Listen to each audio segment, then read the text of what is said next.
ఎవరో రాలేదు, వీళ్ళిద్దరు ఎందుకు వచ్చారండి ముందుకి? నిజంగా ఆన్లైన్లో బిడ్డలు ప్రతినిత్యము కూడా ప్రార్థిస్తారు, కార్యక్రమం నడిపిస్తారు, అలాగే పాటలు పాడతారు, వాక్యాలు కూడా చెప్తారండి. ఆన్లైన్లో ఆ వాక్యం అనుభవం ఉన్నదనుకోండి, సంఘంలో నిలబడి కూడా చెప్పగలుగుతారు. ఎక్కడున్నా దేవుని బిడ్డలు సింహపు పిల్లలు అంటండి. దేవునికి స్తోత్రం కలుగును గాక. అది 10 మందా, 100 మందా, 1000 మందా అనేది కాదని ప్రాముఖ్యం. ఎక్కడున్నా సరే ఆయన స్వరాన్ని వారు ధరించుకుని వారి ద్వారా దేవుడు మాట్లాడతాడు. దేవుడికి మహిమ కలుగును గాక. ఎవరు చెప్పినా వాక్యమే చెప్తారండి, బయట విషయాలు ఏమి చెప్పరు. కానీ వారు నిలబడాలే తప్ప, నిలబడితే దేవుడు మాట్లాడతాడు. ఇక్కడ నేను నిలబడుతున్నానా, నేను మామూలుగా నారపలకున్నప్పుడైతే ఎలా ఉంటానో తెలుసండి, మీలాగానే ఉంటాను. కానీ పరిశుద్ధ లేఖనాలు చెప్తున్నప్పుడు దేవుడు తన ఆత్మతో నింపి అమూల్యమైన మాటలు నా నోటి ద్వారా మీ అందరికి వినిపిస్తూ ఉంటాడు. ఎలా వినిపిస్తాడండి? వాక్యం ద్వారా వినిపిస్తాడు. ఆ వాక్యాన్ని మనం ఎలా వినాలో తెలుసండి, శ్రద్ధగా వినాలి. ఇది నన్ను కూడా కొన్ని శ్రేష్టమైనటువంటి మాటలు మీకు తెలియపరచాలని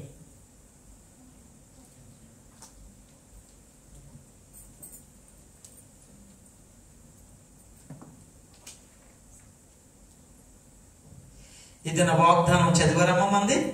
దేవుని కృపా సంఘం వాగ్దానం తెలుసండి, అందరికి గ్రూప్ లో పెట్టాను కదా, చూద్దామండి. ఆ వాగ్దానంలో ఉన్న కొన్ని సత్యాలు మీకు చెప్పాలి, పరిశుద్ధ గ్రంథంలో ఉన్న కొన్ని అమూల్యమైన మాటలు మీకు చెప్పాలని చెప్పి ఇష్టపడుతున్నాను. చాలా శ్రద్ధగా వినండి, ఎందుకంటే దేవుడు వాక్యం ద్వారా మనతో మాట్లాడతాడు. ఆ మాటలు ఎంత శ్రేష్టమైనవో చూద్దామండి. ఇది నా దేవుని కృపా సంఘానికి ఇచ్చిన వాగ్దానం. ఆది కాండము 22వ అధ్యాయము 17వ వచనం.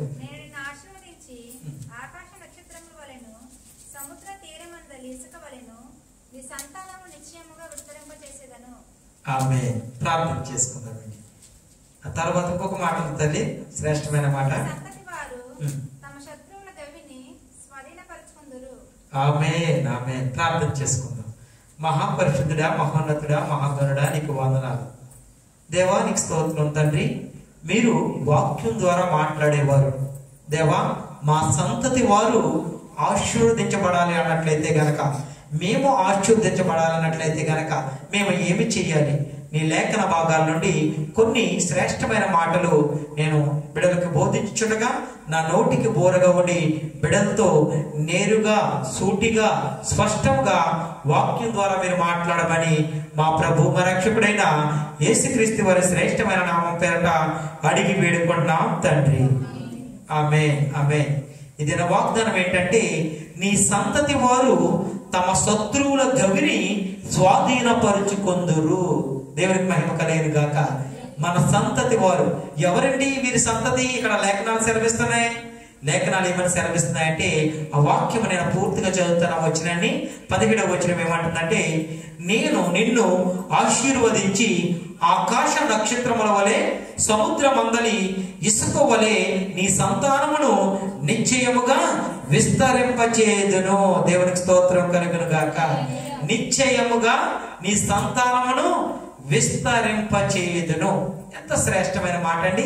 మన సంతానాన్ని ఎప్పుడు కూడా విస్తరించి చేసే దేవుడై ఉన్నాడండి ఆయన. ఎవరి జీవితంలో చేశాడండి ఈ కార్యం? అది చూసుకున్నట్లయితే 22వ అధ్యాయము, అదే అధ్యాయము 1వ వచనం ఒకసారి చూడండి అమ్మా.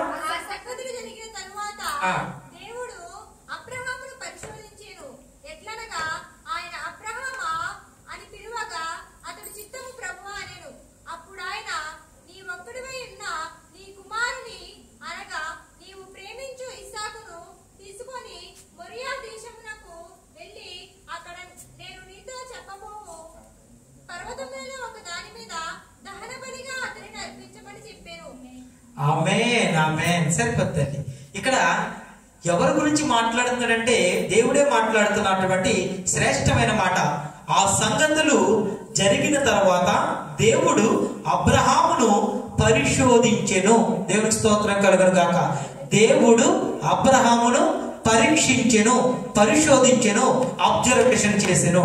ఎందుకో తెలుసండి? ఏమన్నాడో తెలుసండి? ఎట్లనగా చిత్తము ప్రభువా అనేను. ఎవరన్నారో తెలుసండి ఈ మాట?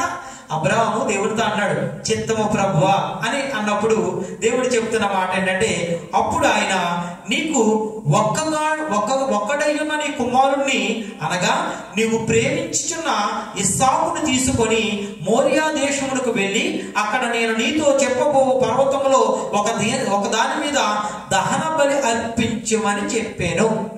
దేవుడు చెప్పాడండి, నువ్వు ఎంతగానో ప్రేమిస్తున్నావు కదా, ఒకే ఒక కుమారుడు కదా, ఆ కుమారుని తీసుకెళ్లి దహన బలించేమన్నాడండి. ఒక పర్వతం పేరు చెప్పాడు.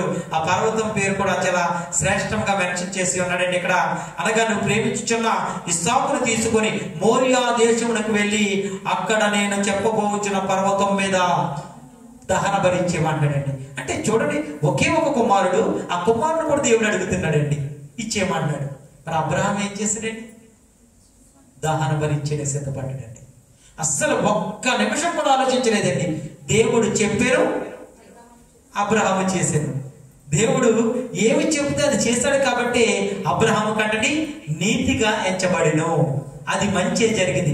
దేవుడు నోటంట వస్తున్న మాటని అబ్రహాము విని తన ఒకే ఒక కుమారుడు, ఎంతో అల్లారు ముద్దుగా పెంచుకున్న కుమారుడు, ఎంతో ప్రేమగా పెంచుకుంటున్న కుమారుడిని దేవుడు బలి అడిగాడండి. ఎవరైనా ఇవ్వగలుగుతారండి? మనుషులకు సాధ్యమా? ఒక్కడే నేను 4-5 ఉంటే అందులో ఒక్కడే ఇవ్వటానికి చాలా ఆలోచనమ్మా. కానీ అబ్రహాం ఏం చేశాడు తెలుసండి? చాలా శ్రేష్టమైన మాట అండి, బలి ఇవ్వటానికి సిద్ధపడిపోయాడండి. చూడండి అమ్మా, చాలా శ్రేష్టమైన మాట. 11వ వచనం చదవండి.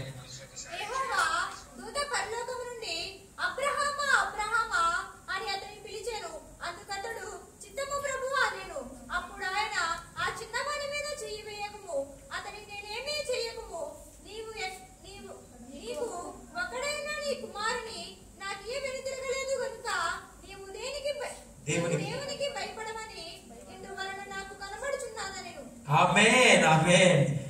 అబ్రహాము దేవుడు చెప్పిన మాట విన్నాడండి. అబ్రహాము యొక్క విశ్వాసాన్ని దేవుడు చూసి ఉన్నాడు. వెంటనే చెప్తున్న మాట ఏంటంటే, యెహోవా దూత పరలోకము నుండి అబ్రహామా అబ్రహామా అని అతనిని పిలిచెను. అందుకు అతడు చిత్తము ప్రభువా అనెను. పిలిచిన వెంటనే చిత్తము ప్రభువా, ఎందుకు పిలిచావు ప్రభువా అని అడిగాను. ఆ తర్వాత చెప్పిన మాట ఏంటి తెలుసు? అప్పుడు ఆయన ఆ చిన్నవాని మీద చెయ్యి వెయ్యకము, అంటే బలి ఇవ్వటం ఆపేమంటున్నాడండి. అప్పుడు చేసిన మాట ఏంటంటే, అతనిని ఏమీ చెయ్యకము, నీకు ఒక్కడై ఉన్న నీ కుమారుణ్ణి నాకియ్య వెనుక తీయలేదు గనుక నీవు దేవునికి భయపడువాడు అని ఇందువలన నాకు కనబడుచున్నదనెను. అంటే దేనికి కూడా భయపడ్డండి, ఎంత మాత్రము కూడా అతను. ఎందుకంటే దేవుడు చెప్పును నేను చేశాను, అంతేనండి. కానీ తన విశ్వాసాన్ని చూశాడండి దేవుడు. తన యథార్థతను చూశాడండి. తన నమ్మకాన్ని కూడా చూసి ఉన్నాడండి. తన కుమారుని బలి ఇవ్వడానికి వెళ్ళిపోయినప్పుడు కానీ అక్కడ బలి ఇవ్వద్దని చెప్పి ఒక దూత పిలిచిందండి. మరి ఏం చేస్తాడో చూడండి అమ్మా. క్రింద వచ్చిన చదవండి అమ్మా, 11వ వచనం చదవండి.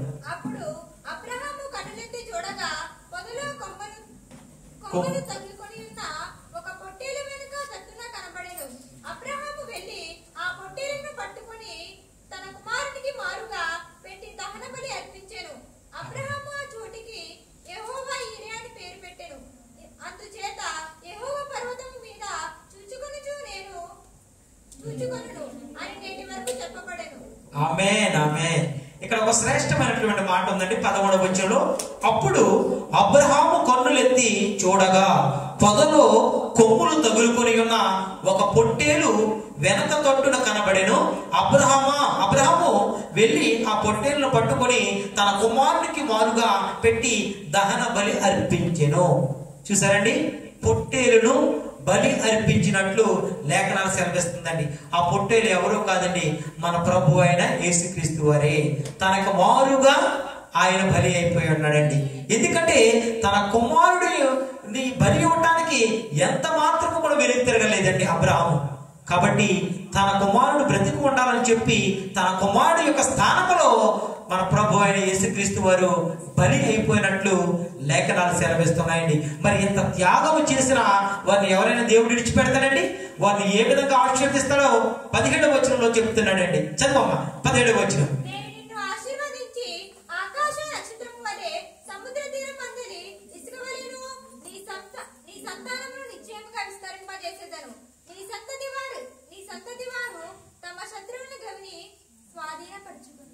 ఆమేన్ ఆమేన్. ఇక్కడ చూసుకున్నట్లయితే లేఖనాలు చాలా శ్రేష్టమైన మాట్లాడి, గనుక నేను నిన్ను తప్పనిసరిగా దీవిస్తానంటున్నాడండి. దీని అర్థం ఏంటంటే, ఈ వచ్చిన అర్థం ఏంటంటే, నేను నిన్ను తప్పనిసరిగా దీవిస్తాను, నీ సంతానాన్ని తప్పక వృద్ధి చేసి లెక్కకు ఆకాశ నక్షత్రములుగా సముద్ర తీరమున ఇసుక రేణువులుగా చేస్తాను, నీ సంతతి వారు శత్రువుల ద్వారములను స్వాధీనము చేసుకుంటారని చెప్పి మాట్లాడతాడు. అంటే శత్రువుల యొక్క ద్వారాలు కూడా నీకు స్వాధీనం అయిపోతాయి. నేను ఆశీర్వదించడమే కాదు, నీకంటూ శత్రువు అంటే ఎవరో కూడా ఉండరు, వారి ఈ ద్వారాలను కూడా నీకు స్వాధీనం చేస్తానని చెప్పి ఆయన మాట్లాడుతున్నాడండి. ఎంత గొప్ప దేవుడు అండి. ఆకాశ నక్షత్రములు పట్టజాలంత విస్తారముగా నీకంటే ఇసుక రేణువులుగా చేస్తానని చెప్పి ఆయన మాట్లాడుతున్నాడండి. ఎంత గొప్ప దేవుడు అండి. అంతగా ఆశీర్వదిస్తాను, ఒకే ఒక కుమారుని ఇస్తానన్నాడు. ఆ కుమారునికి బదులుగా నీకింత సంతానాన్ని నేను అభివృద్ధి చేస్తానంటున్నాడు. తను చేసిన త్యాగాన్ని దేవుడు చూశాడండి. కానీ తన కుమారుని బలి కోరుకున్నాడండి దేవుడు అంటాడు, నేను బలిని కోరేవాడిని కాదయ్యా, విరిగి నలిగిన హృదయాన్ని కోరేవాడిని. అక్కడ అబ్రహాము యొక్క హృదయాన్ని చూశాడండి దేవుడు. తన హృదయం దేవునికి చాలా ఇష్టం అనిపించింది. మరి అతను విడిచిపెట్టాడండి, ఆశీర్వదించాడండి. ఈ 17వ వచనంలో ఏమన్నాడంటే, నేను నిన్ను ఆశీర్వదించి ఆకాశ నక్షత్రములే సముద్ర తీరము మందలి ఇసుక వలెను నీ సంతానము నిశ్చయముగా విస్తరింపజేసేదను. అంటే తనకు ఒకే ఒక కుమారుడండి, కానీ ఇప్పుడు సంతానమును అభివృద్ధి చేస్తానన్నాడండి. ఎంత ఆకాశ నక్షత్రములు అంటండి, అవి మనం లెక్క పెట్టగలుగుతామా? అంతలా నేను విస్తరింపజేస్తాను, ఆశీర్వదిస్తానని చెప్పి ఆయన వాక్యం ద్వారా ఆయన మాట్లాడుతున్నాడండి. ఆయన చేసింది ఏంటో తెలుసండి, దేవుని మాట విన్నాడు, అది తనకి నీతిగా ఎంచబడింది. ఈ రోజున పరిశుద్ధ గ్రంథంలో ఉన్న అమూల్యమైన మాటలు మనం చదువుకుంటున్నామండి. ఎందుకంటే తన గర్భము తెరిచినప్పుడు సారమ్మ ఇప్పుడు ఎన్ని సంవత్సరాలండి? 100 ఏండ్ల వాడాయను. కానీ నిజంగా ఆ బిడ్డను కూడా దేవుడు అడిగినప్పుడు కనతరగలేదండి. ఒకే ఒక కుమారుడు, ఆ కుమారుని కూడా ఇవ్వడానికి సిద్ధపడ్డాడండి. ఎందుకంటే దేవుడు నా జీవితంలో కార్యము చేస్తాడు. నమ్మకం నమ్మడు. ఆయన్ని మనకందరికి కూడా విశ్వాసులకు తండ్రిగా చేసాడండి. ఎంత విశ్వాసం అండి. కట్టెలు తీసుకెళ్ళారంట, కట్టెల పైన తన కుమారుని పడుకోబెట్టాడంట. పొట్టేలు ఎక్కడది డాడీ నాన్న అని అడిగినప్పుడు చెప్పాడంట, దేవుడే చూసుకుంటాడని అన్నారంట. ఆ కుమారుడు కూడా సహకరించాడంటండి దహన బలికి. అంటే దేవుడు తన యథార్థతను చూశాడండి. నిజంగా చేయగలుగుతారండి ఎవరైనా సరే. కానీ అబ్రహాము జీవితంలో గొప్ప ఆశీర్వాదాన్ని చూపించాడండి.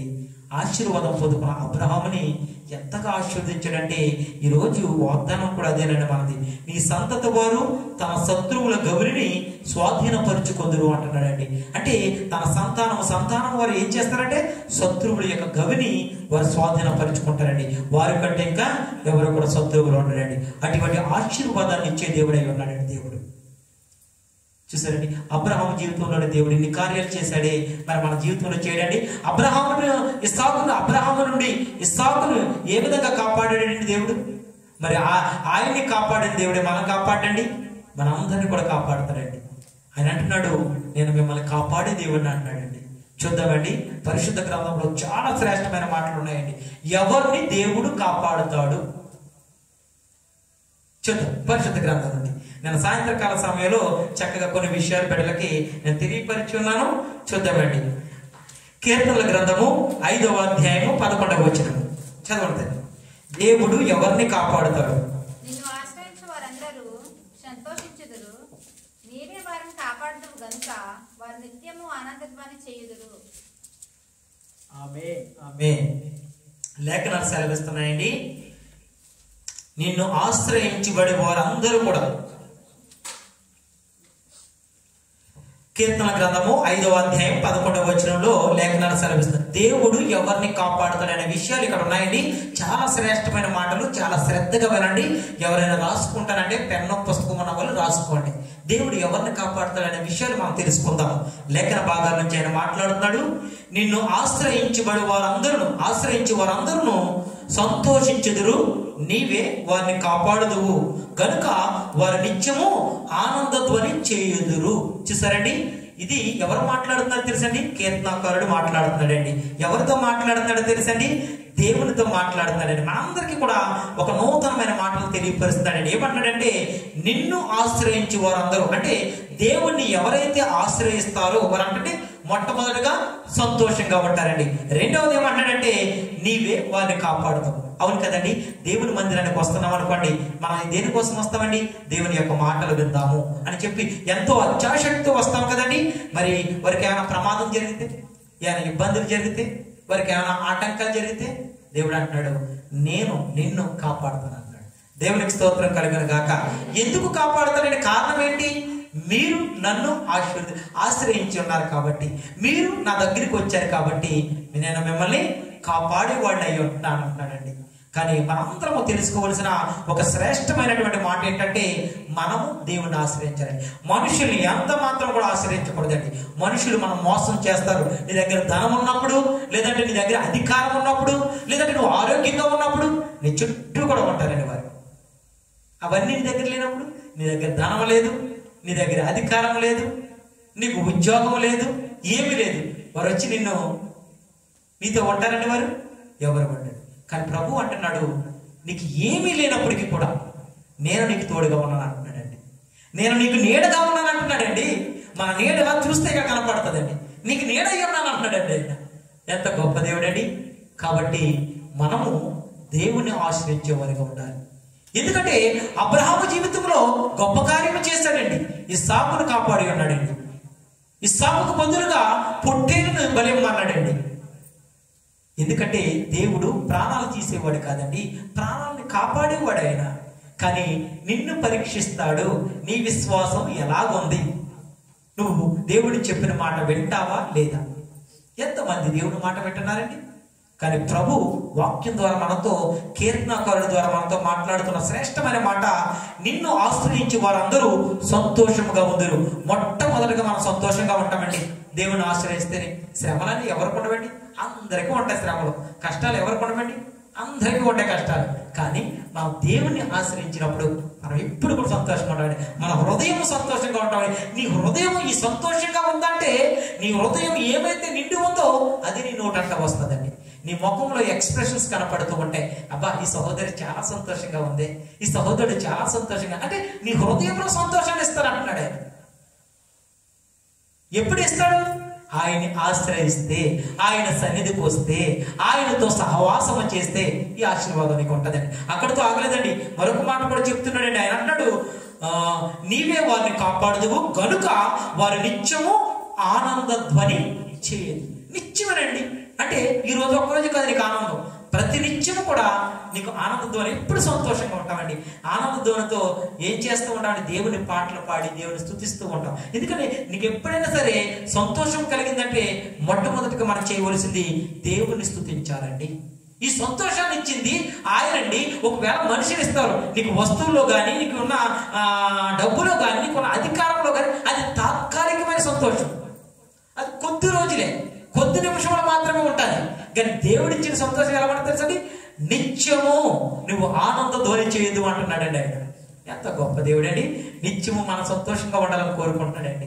కానీ ఆయన ఒక మాట అడుగుతున్నాడు, అయ్యా మీరు నిత్యము సంతోషంగా ఉండాలనుకుంటున్నారు కదా, మీరు నన్ను ఆశ్రయించండి, మీరు నా దగ్గరికి రండి సరిపోద్ది, నా మాటలు వినండి సరిపోద్ది, నా నామంలో ప్రార్థించండి సరిపోద్ది అంటున్నాడు. ఎంత గొప్ప దేవుడండి. అటువంటి దేవుణ్ణి మనం అందరం కలిగి ఉండాలని చెప్తున్నాను. దేవునికి స్తోత్రం కలుగును గాక. చూద్దామండి ఇంకా ఎవరిని కాపాడుతాడు దేవుడు, ఎవరిని కాపాడుతాడు చూద్దామండి. కీర్తనాకారుడు 31వ కీర్తన 23వ వచనం ద్వారా ఆయన మనతో మాట్లాడుతాడు. చాలా శ్రేష్టమైన మాట. యెహోవా భక్తులారా, మీరందరూ ఆయనను ప్రేమించుడి.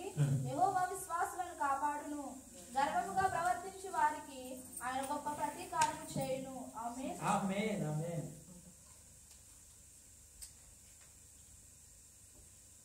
చాలా శ్రేష్టమైన మాట ఇక్కడ మాట్లాడుతున్నాడండి.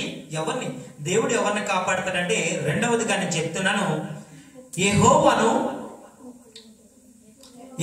భక్తులారా మీరందరూ ఆయనను ప్రేమించుడి. యెహోవా విశ్వాసులను కాపాడును, గర్వముగా ప్రవర్తించు వారికి ఆయన గొప్ప ప్రతీకారము చేయును. చాలా స్పష్టంగా ఉందండి. ఈ వాక్యం యొక్క అర్థం ఏంటంటే, విశ్వాసుల్ని కాపాడతాడండి. దేవుని మందిరానికి వస్తున్నప్పుడు విశ్వాసంతో రావాలండి. ఏ విశ్వాసంతో రావాలండి? నేను ఏది అడిగినా ఆ కార్యము నాకు దేవుడు చేస్తాడు. ఆ విశ్వాసం మనకు ఉండాలి కదండి. నీకు విశ్వాసం లేకుండా నువ్వు ఏమి చేసినా సరే వృధా అంటున్నాడండి. నీకు విశ్వాసం ఉండాలి. ఏ విషయంలో? నన్ను స్వస్థపరుస్తాడు దేవుడు. నేను దేవుడి మందిరానికి వెళ్ళి నేను మోకరించి ప్రార్థన చేస్తే నేను ఏది అడిగినా సరే నాకు ఇస్తాడు. నీ విశ్వాసమే నిన్ను ఖచ్చితంగా చెప్పిస్తాడు. నేను చెప్తున్న మాట కదండి. ఈ పరిశుద్ధ గ్రంథంలో, ఈ జీవ గ్రంథంలో లిఖింపజేసి ఉన్నాడండి. ఆయన అంటున్నాడు, నీ విశ్వాసమే నేను స్వస్థపరిచును. ఆయన మాట్లాడుతున్న మాట ఏంటంటే చాలా శ్రేష్టమైన మాట. ఆయన మాట్లాడుతున్నాడు, యెహోవా భక్తులారా అంటే మనందరండి, దేవుని బిడ్డలారా, మీరందరూ ఆయనను ప్రేమించుడి. మీరు ప్రేమిస్తేనే కదండి ఆయన ప్రేమిస్తారు. మనం ఎవరైనా దేవుని ప్రేమించే వారిగా ఉన్నామా? దేవుణ్ణి దూషించే వారిగా ఉన్నామా? ఈ రోజుల్లో మన జీవితంలో కార్యం జరగకపోతే మొట్టమొదటగా మాట్లాడే మన నోటంటే వచ్చి మాట్లాడి తెలుసా, దేవుడు ఉంటే ఎందుకు ఇలా చేస్తాడు? దేవుడు లేడండి. దేవుడు ఉంటే నాకు న్యాయమే చేస్తాడు కదా, నాకు ఎందుకు ఈ శ్రమలు? ఖచ్చితంగా దేవుడు ఉన్నాడండి. నేను ఉన్నాను, నేను ఉన్నవాడిని, నేను అనువాడిని, నేను నిత్యము కూడా మీరు అడిగితే ఏది అడిగినా సరే నేను చేస్తాను. మీరు అడిగే మనసు నాకు నచ్చాలి. హృదయంతో అడగండి. మీరు పెదాల నుంచి నన్ను అడగండి. మీరు మనసులో ఏదో పెట్టుకుని నన్ను అడగండి.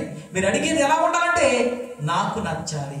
మనుషులైతే పై రూపాన్ని చూస్తారు, నేనైతే హృదయ అంతరంగమును నేను లక్ష్య పెట్టేవాడిని. ఖచ్చితంగా చెప్పాడండి. మనిషికంటే నేను మాట్లాడుతున్నప్పుడు నా ముఖముని, నేను మాట్లాడుతున్న మాటలు చూస్తూ ఉంటారు. నా హృదయం ఎలా ఉన్నదో దేవుడు చూస్తాడు. దేవునికి స్తోత్రం కలుగును గాక. నేను హృదయాన్ని లెక్క పెట్టేవాడు. అయ్యా ఎలా చెప్తున్నారు మీరు? అవునండి, వాక్యం ద్వారా ఆయన మాట్లాడుతున్నాడు. మనం ప్రేమించాలి. మీరు ప్రేమించుడి, మీరు ప్రేమించబడతారు. మనం ఎప్పుడు కూడా దేవుని ప్రేమించే వారిగా ఉండాలి. యెహోవా భక్తులారా మనందరికీ చెప్తున్నాడండి, అయ్యా మీరు నన్ను ప్రేమించండి. అప్పుడు యెహోవా విశ్వాసులని కాపాడును. ఎవరైతే ప్రేమిస్తారో దేవుని ఆయనకు తెలుసు కదండి. ఆయన బిడ్డలు ఆయనకు తెలియదండి. ఆయన బిడ్డలు ఆయనకు తెలుసు, ఖచ్చితంగా తెలుసు. ఆయన బిడ్డలకి ఎవరైతే మారు మనసు పొందుకుని ఉన్నారో, ఆయన అంగీకరించి ఉన్నారో ఆయన తెలియదండి. ఖచ్చితంగా తెలుసు ఆయనకి. మరి మారు మనసు పొందుకోలేని పరిస్థితి ఏంటండి? వారు నమ్ముతున్నట్లయితే, వారు విశ్వసిస్తున్నట్లయితే, దేవుడు ఈ కార్యం నా పట్ల చేస్తాడని చెప్పి వారు నమ్మినట్లయితే, వారి నమ్మకాన్ని ఖచ్చితంగా వమ్ము చేసే దేవుడు కాదు, జరిగిస్తాడు ఖచ్చితంగా. అందుకనే ఆయన వాక్యం ద్వారా మాట్లాడుతున్నాడు, యెహోవా భక్తులారా మీరందరూ కూడా ఆయన్ని ప్రేమించండి, యెహోవా విశ్వాసులను కాపాడును. ఖచ్చితంగా కాపాడుతాడండి. కానీ ఇంకొక మాట కూడా చాలా శ్రేష్టమైన మాట మాట్లాడుతాడు, గర్వముగా ప్రవర్తించు వారికి ఆయన గొప్ప ప్రతీకారము చేయను. కొంతమంది గర్వంగా ప్రవర్తిస్తూ ఉంటారండి. అది బయట విషయాలు ఎందుకు లేని కానీ మన విషయాలు మాట్లాడుకుందాం. సంఘములో కూడా గర్వంగా ప్రవర్తిస్తూ ఉంటారు. నాకు అన్ని వచ్చు, నేనే అని చెప్పి గర్విస్తూ ఉంటారు.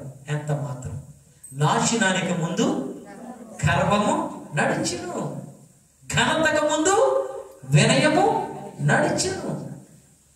గుర్తుపెట్టుకోండి ప్రియ సహోదరి, అన్ని విషయాల్లో కూడా మనం తగ్గించుకోమంటున్నాడు. అయ్యా మీరు తగ్గించుకోండి, నేను హెచ్చిస్తాను అంటున్నాడు. ఎంత గొప్ప దేవుడండి.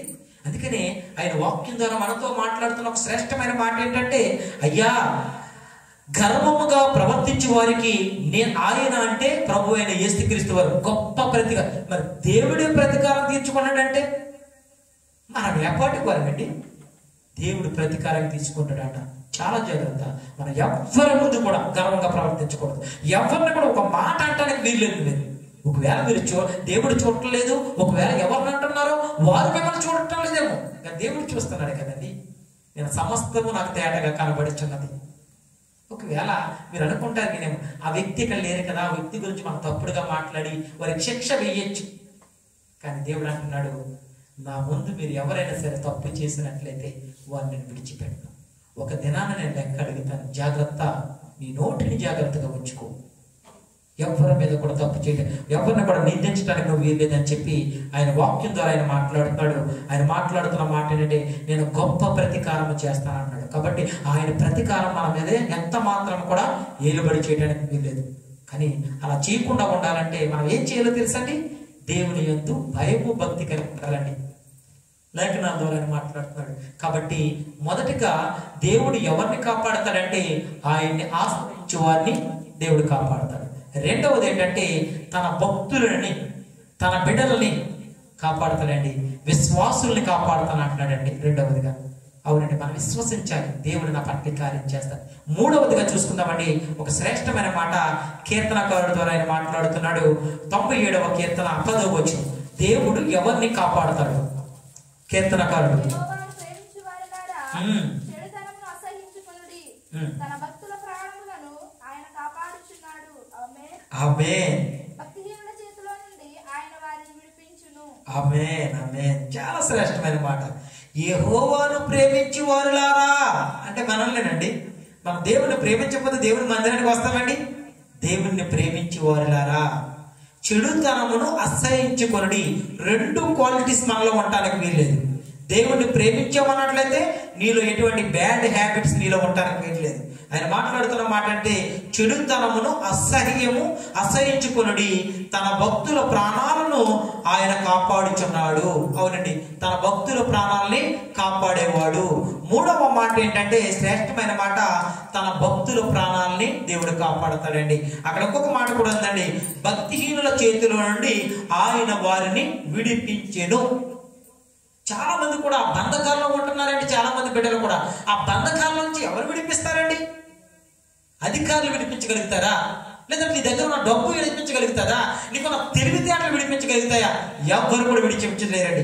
లేఖనాల ద్వారా ఆయన మాట్లాడుతున్న మాట ఏంటంటే భక్తిహీనుల చేతిలో నుండి ఆయన అంటే మన ప్రభు అయిన యేసుక్రీస్తు వారు వారిని విడిపించెను. ఖచ్చితంగా చెప్తున్నాడండి, ఆయన విడిపించే దేవుడు అండి. నేను విడుదల ఇచ్చేవాడిని అంటున్నాడు. మీరు బంధకాల్లో ఉన్నారా? ఆ బంధకాల నుంచి నేను విడిపిస్తానంటున్నాడు.